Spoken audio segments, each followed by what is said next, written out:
Hey, what up, everybody? This is Steve Breach coming to you fresh out of the gym this morning. It's raining here in Sacramento, California. I don't know if you can hear the pounds of rain on the roof or the windows of the car, but I apologize for that. But it might be a little bit soothing and relaxing. Fresh out of the gym this morning, I listened to two podcasts this morning. I listened to the Wrestling Observer podcast, Dave Meltzer and Brian Alvarez breaking down the Vince McMahon and Stone Cold Steve Austin podcast, as well as the Law. Review of Raw with Wei Ting and John Pollock. Both of those got really in-depth. Both of them spending over a half an hour talking about the podcast itself, almost breaking down word for word what Steve and Vince said to each other. Honestly, the one thing that I think was on everybody's mind coming fresh off the podcast, The Art of Wrestling with Colt Cabana and CM Punk, I think everybody wanted to see what was going down, what Vince was going to say about Punk. And honestly, I felt like what Vince said, I know that there was a few things that Dave Meltzer said that he felt that Vince was lying about, and he wasn't telling the whole and complete 100% truth, or wasn't telling the whole story when he was telling stories. I honestly felt that when he did talk about CM Punk, I felt like he was telling the truth. That, Vince McMahon's not dumb. I mean, you don't really let one of the biggest names in wrestling walk away from your company. I think he made that mistake with the Macho Man and Hulk Hogan, thinking that their time was done, that basically they had done everything they could do. They tried to strap Macho Man to the commentator's chair, keeping him out of the wrestling ring.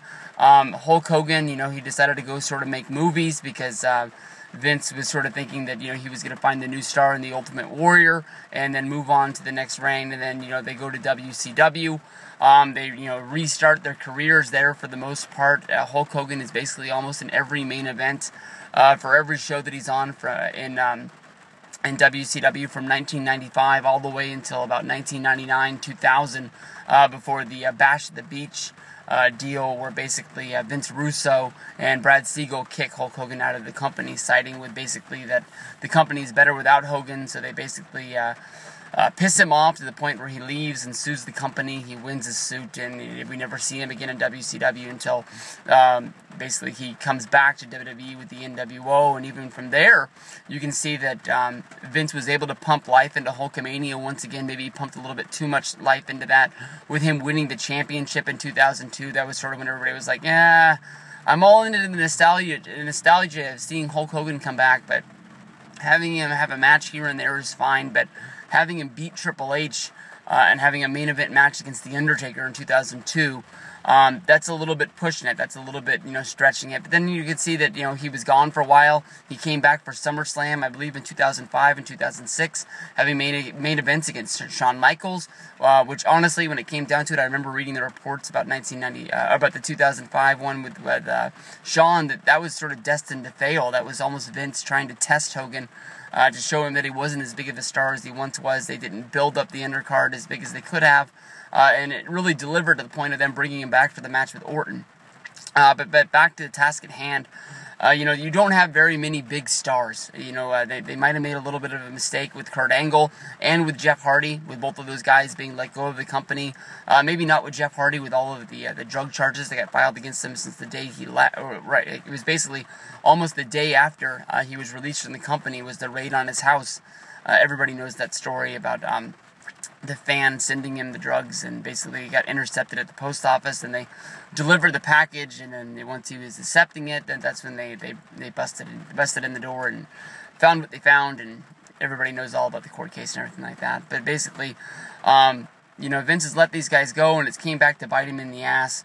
TNA came close in around 2005 of pushing the limits of starting some sort of a competition with WWE, with the Joe versus Angle, and then they sort of pushed that too fast and too hard, and it ruined it a little bit. But CM Punk is one of the biggest names there is in wrestling, and Vince isn't stupid. I think a little bit of what Triple H says when he says best for business, it is the best thing. Maybe you can see that in the last few years they brought back Bruno Sammartino at WrestleMania 29. They brought back Ultimate Warrior at WrestleMania 30. I think that they were on pace to bring back the Macho Man when he did the Comic-Con video. So some of the biggest names that sort of said they had heat with them that they were never going to come back. Vince McMahon and Triple H were able to go out there and sort of mend the fences and bring them back. CM Punk, like a lot of people said, turns into a childish sort of guy when he's sort of faced with this sort of a big story. A lot of the way that he comes back and tells this story is a little bit selfish, but then again, there's things in the story that, if they're 100% true, WWE looks really, really bad for the fact that, they made him go out there and wrestle, and they didn't treat his staph infection. The one thing that I didn't get across in my first thoughts was, for a guy who for the longest time, back to 2011 when Punk was going to walk, everybody always said that CM Punk didn't care about the money, that he had made enough money in his career that he could walk away and he could do whatever he wanted to do, and, money wasn't a factor in what he was doing. But when you listen to that podcast, it's pay me, pay me, pay me. I didn't get paid, but these guys got paid. I didn't get paid, but these guys got paid. I'm all for a fair shake of everybody getting paid what they deserved. And, WrestleMania 29, he didn't wrestle the best match on the card, and I know that WWE doesn't have a best fight bonus like UFC does, but there must have been some way to show this guy that, they really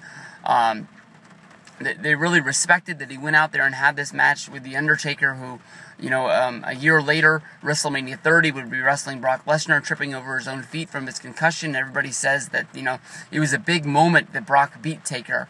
But honestly, the match wasn't that good, and it's you go back and you watch it to see that moment where the fans gasp and nobody knows what's going down. But I don't know a lot of people going back and watching the Brock versus Taker, which didn't even get put on the best matches of pay-per-view for the WWE one. I guess the United States isn't going to be getting this release. It's only going to be released over in the UK. But you can go back and watch all these matches on the WWE Network. So it is what it is. But I really think that Vince does want to mend these fences. I think that Vince sees that basically it is going to take time. CM Punk brought up the fact that Vince texted him a few days after the incident, after asking him if he was ready to come back to work. They texted him again later on, trying to start this mending process. I think that Vince wanted to bring Punk in for WrestleMania, knowing that it was the fans' number one sort of thing that they wanted to do. There was a lot of fans, bitching, complaining, moaning on Twitter, basically saying that Vince doesn't listen to the fans. Vince doesn't give the fans what they want. I think that Vince was a little bit honest by saying, during the Monday Night War time period, WCW sort of gave everything at once to all the fans, saying this is the best we can do. And then once you give everybody the best you got nothing for later pay-per-views down the line, and I think that's 100% true. I think that, Vince and the WWE noticed that Daniel Bryan was on the rise to being a big superstar for the WWE. I think they didn't want to give him WrestleMania 30, but they did listen to the fans. The push that Daniel Bryan got between WrestleMania 28 and WrestleMania 30 is one of the biggest fan responses that we've seen in the WWE since, I guess you could say, Stone Cold Steve Austin, with, basically every week it increasing and increasing to the point where it was almost like riots breaking out when the Daniel Bryan music came on and he yesed his way down to the ring. And I thought it was a little bit hokey the way that they did the Raw. I can't remember what they called it, the stand-in, or, where basically the planted fans came down into the ring and they took over Monday Night Raw, and finally Triple H gave in, basically saying that he would have the match with him, and that if he won that match, he could go on to the main events and be a part of what he thought he should have deserved. That's easily the one thing you could point at, that, Vince, Triple H, Stephanie, they listened to the fans. They knew that the fans wanted Daniel Bryan to be in there, and they knew that was going to create a lot of money for them. It was basically the WrestleMania main event that they had came up with, Randy Orton versus Batista, when all the chips fell. If that was the match that they were going to have, I don't think less people would have watched WrestleMania. WrestleMania will always be WrestleMania. It wasn't the biggest one that was out there, but did they sell more Bryan shirts? Did they sell more Bryan towels? More Bryan foam fingers? Did they sell more Bryan this, that, and the other? Yes. They sold definitely more merchandise, which equals more money in their pocket, and I think that's what it comes down to it. I think that Vince McMahon honestly does want to bring Punk back, but he knows that Punk needs his time to come back. Everybody sort of says that Punk has this agenda right now, basically saying that if he goes back, it's going to look like a personal failure. Like he begged and cried, and sort of went back on his hands and knees, going back to Vince saying, "Please, please give me a job." We can see that he's got his job with Marvel. He's writing the Thor comics. He's got a few other projects on the table, which I can't. He's selling shirts at ProWrestlingTees.com. So he has a money stream revenue coming in. I don't think this is a guy that's going to hit the indie circuit. I'm really hoping, honestly, that he does WrestleCon. I know that I personally wouldn't meet him again, but I know that there are my friends who really are CM Punk fans who might be a great chance to meet him, sell some 1 hour t-shirts. He can definitely be one of the main eventers to be there seeing our WrestleCon. They've had Sting, Hogan, Warrior, Piper. They've had these guys, Goldberg, in the past. I don't think they want to repeat these guys. The only other big name that there is in wrestling is Stone Cold Steve Austin. You think that WWE would want to hang on to him. Finally using him at SummerSlam Access as one of the VIP confidential panels, I think is what they called. I wouldn't be surprised if they run those gimmicks again and see how they get done. But I honestly believe Vince when he says he wants to bring Punk back into the company. I think it's just going to be a matter of time. We're going to have to see how this story grows over a period of time. Of course, Punk is going to answer back to his fans. He might even answer back to what He might even answer back to what Vince McMahon said on the podcast as well. That's probably going to download Wednesday night at 9 p.m. Eastern. Or no, that would be midnight for them. So I guess right at the crack of Thursday morning, 9 p.m. Pacific is when it goes down. And have your computers open and on trying to get that downloaded.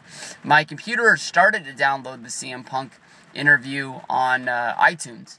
Last night. It downloaded for about 3 minutes. It said it was going to take 21, and then it aired out and stopped, and I haven't been able to get it started again. So I heard the podcast on YouTube, which I think a lot of you guys have done as well, but I just haven't been able to actually download it yet. That's something that you're probably going to want to save on your iPod for the history of time. One of the best interviews that we've seen. I mean, definitely, if that was an interview that was recorded by our video, that would have been worth the $20 to pick up on DVD.